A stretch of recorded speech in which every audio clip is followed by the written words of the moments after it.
148 plus student-led startups, 11 exited startups, 12 cash flow positive startups. KL deemed to be university. చంద్రబాబును కలుస్తానని మాజీ MLA Vallabhaneni Vamsi ప్రకటించారు. ఇందుకోసం రైతుల్ని అడ్డం పెట్టుకుంటున్నారు. గన్నవరం నియోజకవర్గంలోని తెంపల్లి గ్రామంలో ఉన్న పోలవరం కాలువ ప్రాంతాన్ని సందర్శించిన వంశీ నీళ్లు లేక పంటలు ఎండిపోతున్నాయని ఆందోళన వ్యక్తం చేశారు. క్షేత్రస్థాయికి వెళ్లి రైతుల సమస్యలను నేరుగా అడిగి తెలుసుకున్న అనంతరం ఆయన మీడియాతో మాట్లాడారు. నియోజకవర్గంలో సాగునీటి ఎద్దడి తీవ్రంగా ఉందని, తక్షణమే అధికారులు స్పందించి కాలువలను నీటిని విడుదల చేయాలని కోరారు.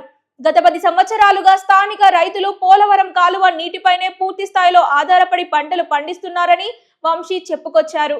గతంలో కూడా సాగునీటి విషయంలో రైతులకు ఇబ్బందులు తలెత్తుతున్నప్పుడు అప్పటి ముఖ్యమంత్రి చంద్రబాబు నాయుడుని గన్నవరం విమానాశ్రయంలో రైతులతో కలిశామని చెప్పారు. ఆ సమయంలోనే సమస్య తీవ్రతను సీఎంకు విచారించగా ఆయన వెంటనే స్పందించి పరిష్కారం చూపారని, ప్రస్తుతం ఉన్న తీవ్ర నీటి ఎద్దడి పరిస్థితుల్లో కూడా సీఎం చంద్రబాబు చొరవ చూపాల్సిన అవసరం ఉందన్నారు. రైతుల సాగునీటి సమస్య పరిష్కారం కోసం ముఖ్యమంత్రి చంద్రబాబు నాయుడి అపాయింట్మెంట్ తీసుకొని నేరుగా కలవడానికి సిద్ధంగా ఉన్నానని వల్లభనేని వంశీ స్పష్టం చేశారు. ఇప్పటికే 10 రోజుల క్రితం గన్నవరం నియోజకవర్గ రైతుల ఇబ్బందులపై ముఖ్యమంత్రికి వివరాలతో కూడిన లేఖ కూడా రాసినట్లు ఆయన గుర్తు చేశారు.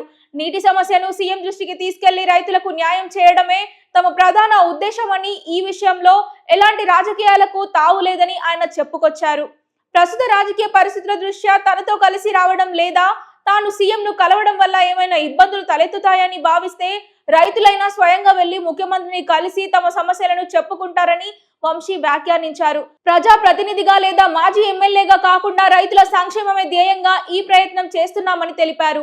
ఏది ఏమైనా రాజకీయం పక్కన పెట్టి ప్రభుత్వం తక్షణమే స్పందించి కాలువలకు సాగునీటి విడుదల చేసి గన్నవరం రైతాంగాన్ని ఆదుకోవాలని ఆయన అంటున్నారు.